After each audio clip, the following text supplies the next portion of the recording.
The following program is the work of the broadcast students at the British Columbia Institute of Technology. BCIT magazine features news stories from around the Lower Mainland which were produced over the last week. Responsibility for the content of the show rests completely with the students and their instructors.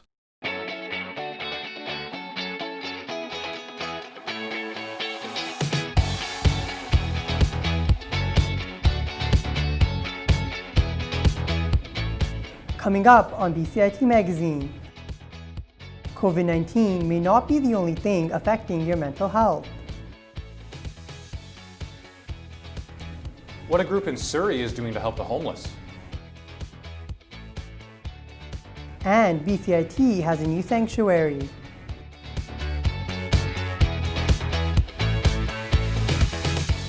Hello and welcome to BCIT Magazine. I'm Jaden Juti. And I'm Zach Kedash.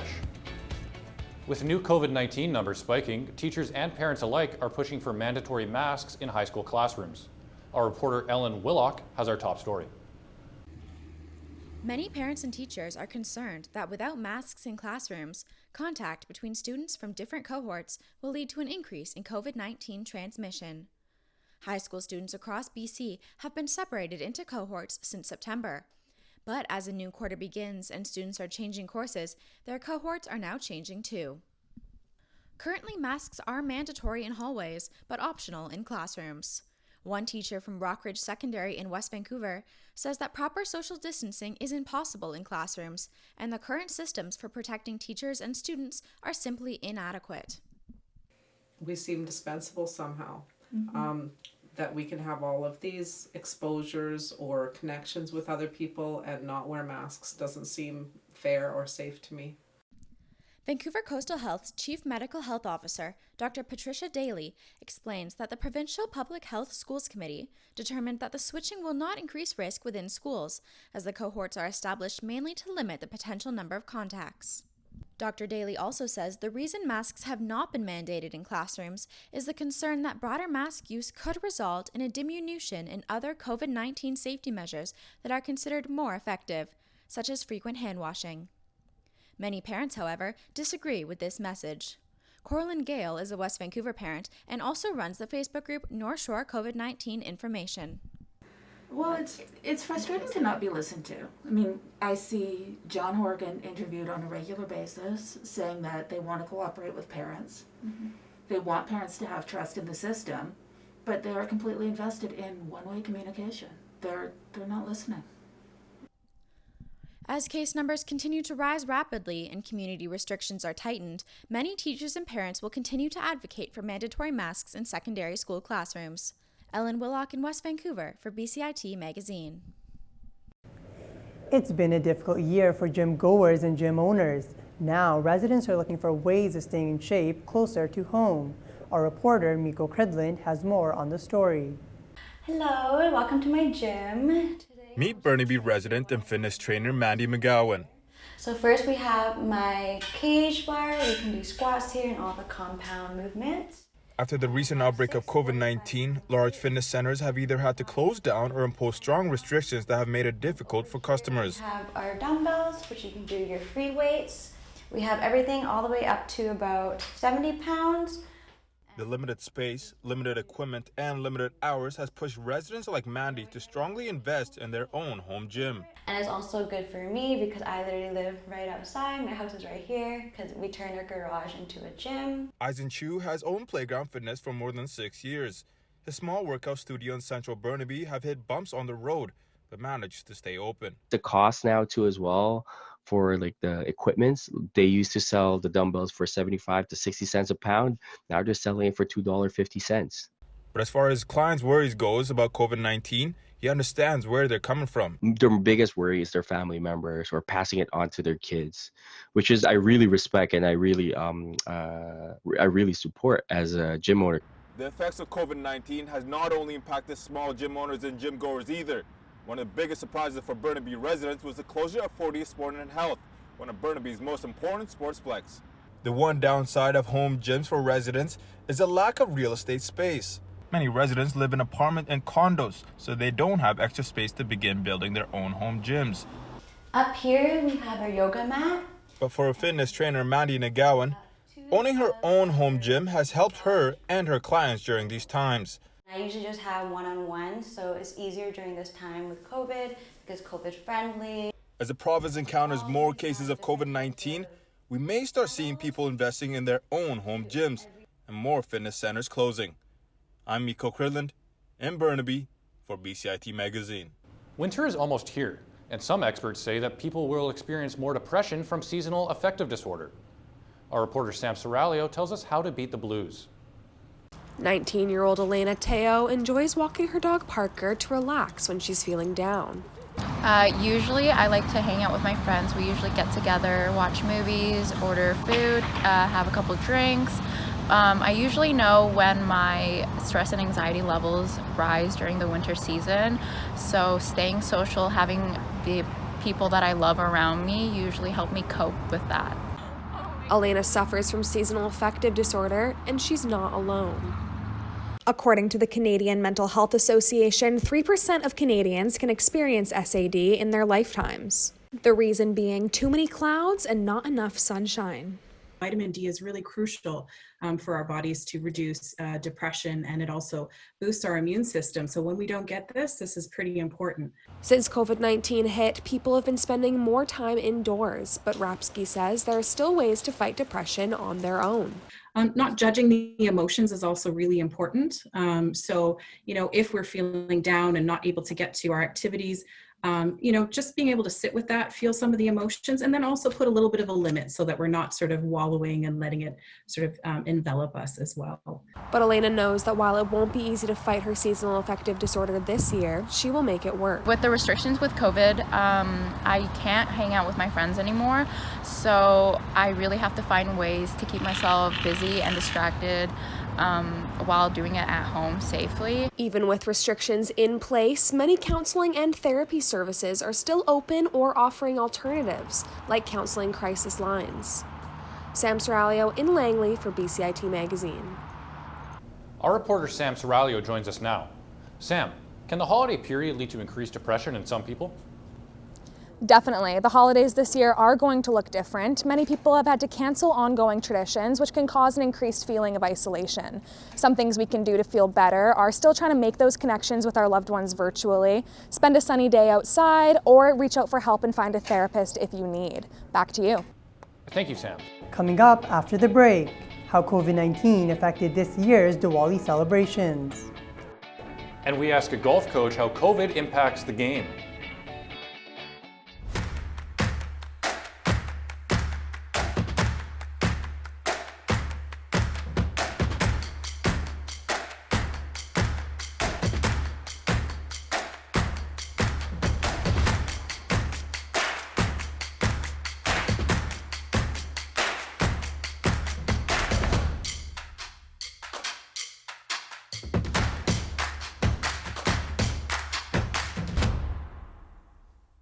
Welcome back to BCIT Magazine.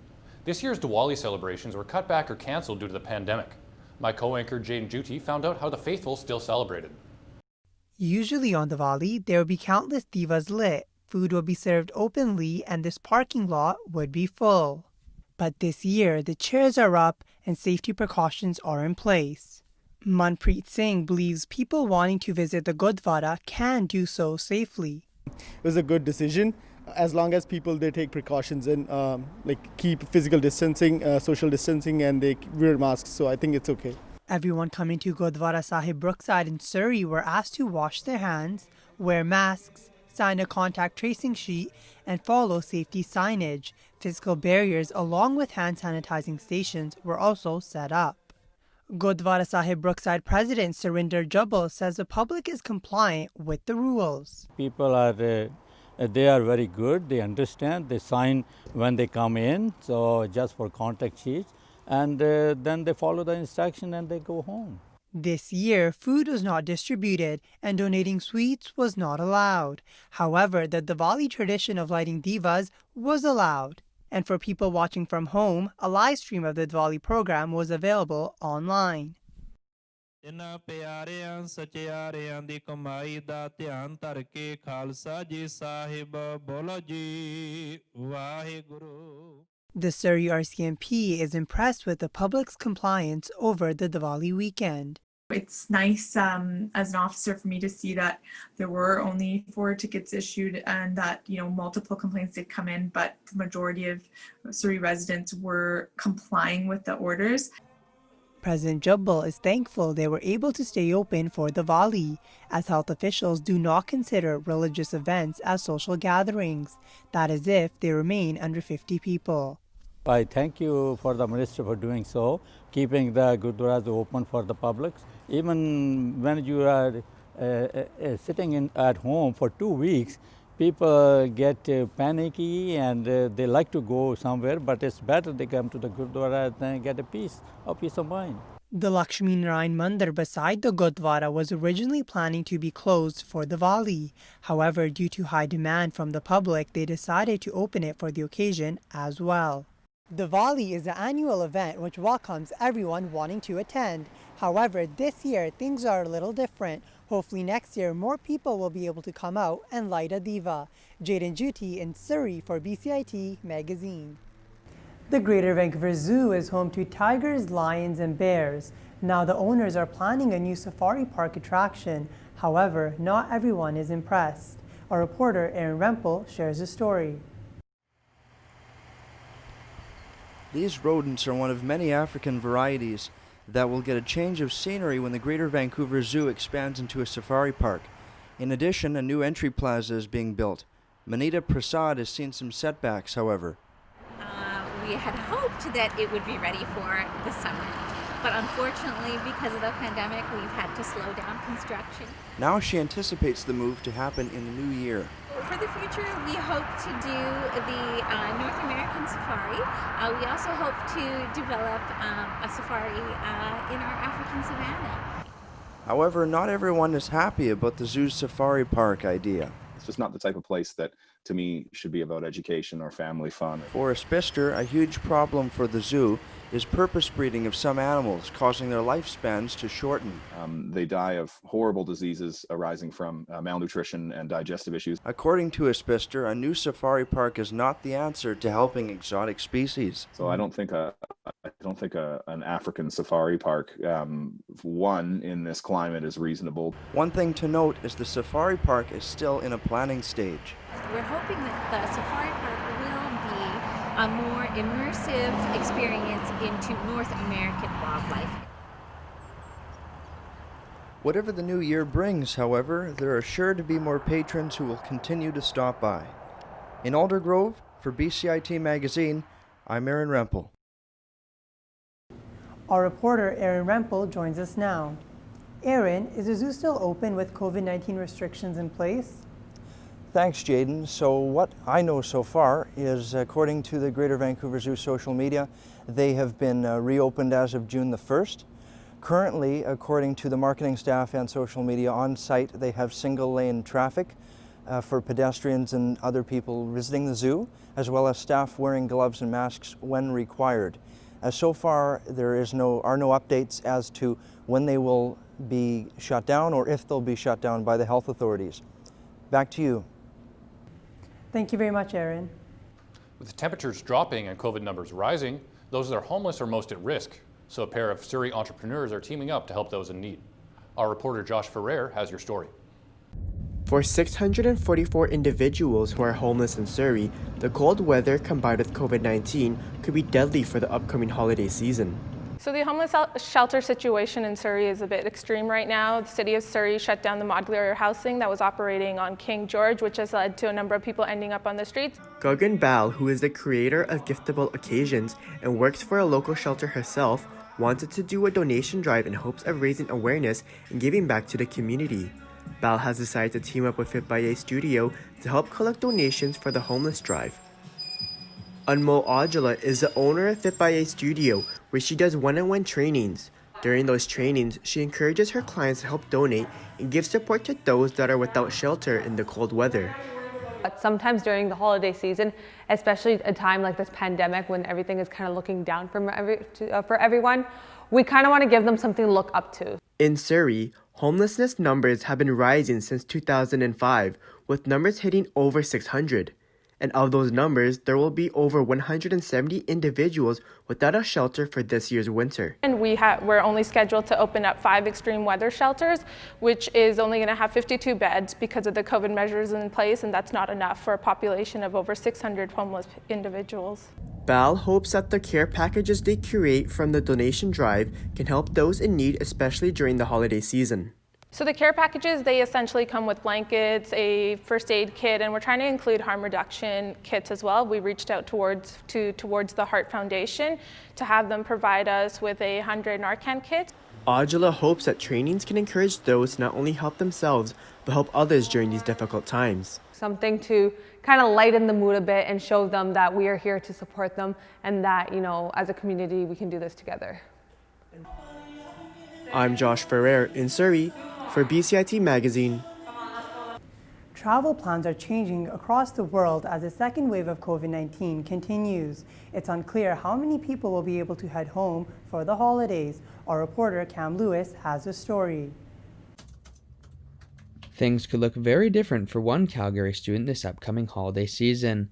Chris Cook has already been stranded once trying to get home to Vancouver due to COVID safety concerns. Called WestJet, and I showed them proof of a negative test result for COVID-19.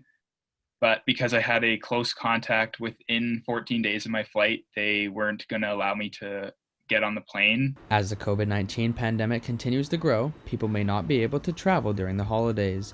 The BC Centre for Disease Control keeps track of every flight with a COVID-19 exposure. As an airport, we have added many safety measures to keep the building and passengers healthy. We need to provide a safe facility for all workers and passengers. As for the decision of canceling flights, that's up to each respective airline. Under the Quarantine Act, anyone on an international flight coming into Canada must isolate for 14 days after their arrival. Domestic flights don't have these restrictions, but that could change if the infection rate gets worse. It looks like right now I have a flight booked, and as long as I don't run into any close contacts or get COVID myself, then I should be able to fly in no problem. All non-essential travel has been banned by the government of BC following the latest restrictions. The Vancouver airport is still open as airlines are offering both domestic and international flights amidst the pandemic.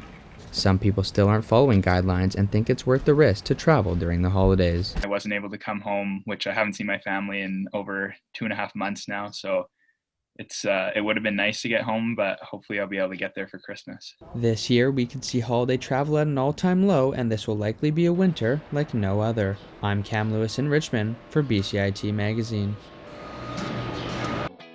Coming up, the SFU track team is facing new hurdles. And how Vancouver cyclists are climbing an uphill battle. Everything is changing to digital. Everything is online. People aren't just waiting for the 6 o'clock news anymore. People want their news right now. They want to be able to go onto their smartphone, onto the internet, and see the news that they want to see. Vancouver is growing at a really rapid rate, the Lower Mainland even, and with the tools that we're given here, we're able to cover all of that. Welcome to BCIT Magazine. I'm Radhika Sikakane. In the program, they really leave it up to you. I mean, the help is there when you need it, figuring out how to use the programs like Premiere, Audition, and figuring out how to use the cameras. But it's up to you to sort of experiment and figure out what you can do when you go out in the field. They brought candles and flowers to remember the student who lost her life yesterday. Theresa May says the international community condemns Moscow. They really make sure that you know the basics and you are able to put out a quality product. I'm Brady Tretnero. And I'm Radhika Sikakane. Thank you for tuning in to BCIT Magazine.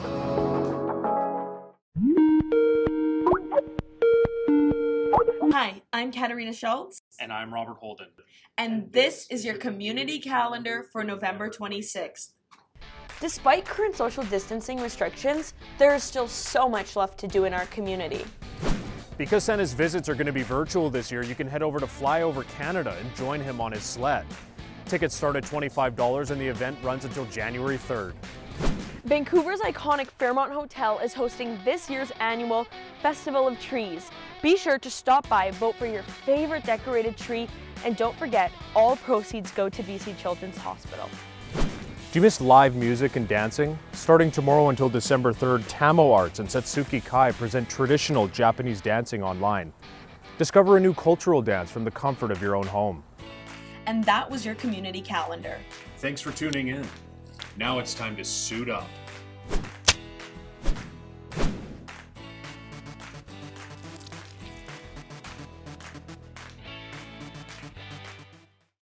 Welcome back to BCIT Magazine. Dr. Bonnie Henry has implemented restrictions on all sports activities in the Lower Mainland. My co-anchor Zach Kidesh talks to some students. The SFU track team lost their season due to the pandemic last year, and despite rapidly changing conditions, athletes like Emily Lindsay are staying prepared for a potential season in the spring.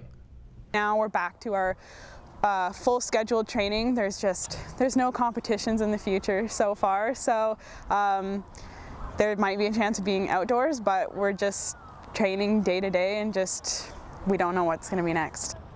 With cases in British Columbia hitting record highs almost daily, Coach Britt Townsend is being forced to adapt her training program to make sure her athletes are ready for competition. Strength and conditioning had to reduce their numbers in the space that we were using, so I had to adjust all of that. We're fortunate in that we train outside for the most part. But sports are going ahead at SFU right now. SFU competes in NCAA Division II against American schools, with events held primarily south of the border. Something that complicates the situation, but Townsend is holding on to the possibility of an upcoming season. I am really hopeful because we missed last year's outdoor season, and for kids to miss 2 years of varsity competition is really tough. Especially when you're training throughout. Mundy Park here in Coquitlam has been a valuable resource for Townsend and her team, where athletes can train by themselves to stay in shape in case the season does come back. We come together here for hard workouts 3 times a week, and then the other days is kind of just working by ourselves, getting through the workouts there. SFU has put in a new protocol since the recent public health order was implemented. One that isn't allowing athletes to train together indoors, so they're utilizing outdoor spaces in small groups. The athletes relish these days where they get to train with teammates. But for Emily Lindsay, it isn't really enough. We are outside, but it's hard. You want to run your reps with your teammates so you can push each other and be better, but yeah, it's hard. The track and field team has already lost their indoor season, but they're determined to stay ready in case they can compete this spring. And they do it all with a smile on their face. Zach Kidash in Coquitlam for BCIT Magazine. One sport that has had an upswing during the pandemic is golf. Our reporter Dom Valley sat down with a golf pro to find out how local teams and leagues are adapting to the new reality. Joining me today is SFU's head men's and women's golf coach, Matt Steinbach. Matt, when your season was cut short due to COVID-19 in March, did you think we'd be in the same boat here come fall? Getting shut down in March, on March 12th for us, there was just so many unknowns, right? But at that point, we were still planning on our fall schedule. We were still planning a lot of things for fall 2020. And then kind of as the spring went on and the summer went on, we just became really good at kind of canceling things, adapting, bringing in something new. And I think we're still living in that world. So what roadblocks are halting collegiate golf? Yeah, you can socially distance, you can be safe on the golf course, but the challenge for us is more of that away from the course. So staying in hotels, traveling in vehicles, and I think that's kind of the level of concern when it comes to our sport. What do the new NCAA rules mean for your team going forward in the spring season? So we anticipate some schools in the GNAC will compete in the NCAA in the spring, and we know some won't. And for us, I don't think we will, but what that means is we have the opportunity to compete against the Canadian schools. And that's something we've never been able to do before because of our affiliation with the NCAA. We saw golf was so popular across Canada this year. Do you think that's a one-off because of the pandemic, or will it be a stepping stone for the sport to continue to grow? With the change in kind of work schedules, working from home, kind of the expectations around commuting to work, accessibility to golf courses, and then the fact that you can get outside, get exercise, be social, but still be safe and have those elements checked off. A lot of middle-aged people, I think the role or the importance of golf has shifted. So they're not worried about looking stupid. They're not worried about their score. They're not worried about, impressing their playing partners. It's like, I just want to get out and play and be with my buddies and have fun. Well, Matt, best of luck when you are able to return. Thanks. We'll keep our fingers crossed. I think we want to make sure everyone's health and safety is number one. And then if we have the chance to compete and play the sport that we love, then we're excited to get back out on the course. Getting outdoors for a spin has been important for riding enthusiasts, but the pandemic has had a big impact on the industry. Our reporter Justin Waddell shares the story. It'll be a lonely, wet ride in the rain for BC competitive cyclists this year. The COVID-19 pandemic canceled most of the 2020 race season, and with current restrictions, off-season training could be spent on their own. The biggest challenges the pandemic has faced is that loss of the ongoing in-person contact, which coaches and athletes, athlete to athlete, like peer-to-peer, groups who enjoy our sport. The cancellation of events has also created a difficult situation for many young athletes for both road and mountain bike disciplines. Major events like Cyclocross Nationals give riders goals to look forward to, and when they're canceled, that can affect young athletes' motivation. Take away a major event, a national championship, a World Cup, an Olympic event, and that's their goal, and there's no goal except maybe just to ride for health and fitness, then it can really affect your motivation. Since the pandemic began, virtual indoor racing on programs like Zwift have taken off. While it does provide an opportunity for fitness, it's a lonely time spent training, missing out on how sports bring people together. It's being around your peers, and it's interacting them, and it's the adulation of the crowds, it's the bringing people together is what sport is all about. So when you get rid of that, it's really hard for a young athlete to find that motivation. With the amount of COVID cases rising during the second wave, there is the concern that next season will be similar to 2020's. But there's hope that racing will return to a more normal feeling in 2021. We're confident there'll be some form of racing, even more of the traditional mass start event style racing in 2021. It's going to depend on what government tells us. Justin Waddell in Burnaby for BCIT Magazine. BCIT's Burnaby campus is now home to fish and fowl after students created a fully functioning wetland. Darren Piper takes us for a tour. This may look like just a swamp surrounded by trees and debris, when in fact, it's a purpose-built complex ecosystem. BCIT students constructed this wetland next to Gishon Creek on the Burnaby campus after a planned trip to the BC interior was cancelled due to COVID-19. With the COVID, the BCIT administration made all of the classes switch over to online delivery, but a couple of the other instructors and we argued over the summer that there were certain parts of the ecological restoration program require hands-on delivery, and this being the key one. Ashley describes the area surrounding Gishon Creek as a living lab, which now includes the newly built wetland. The whole idea is to turn the southern part of campus into a permanent living lab that has the trees, the wildlife in here, and the wetland, which will bring in different birds and amphibians. Students felt comfortable and enjoyed the hands-on experience despite the COVID-19 pandemic. Everything that could be touched by multiple people were cleaned. There was a very obvious procedure set up. So the whole time, I wasn't worried at all. I was having fun, actually. Ashley says the class will likely continue to work on this wetland next fall and perhaps even expand it further. There's room in here for another, possibly one, even two more wetlands.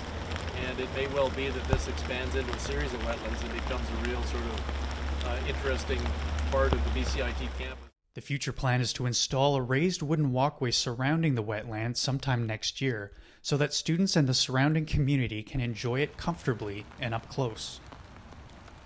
Darren Piper in Burnaby for BCIT Magazine.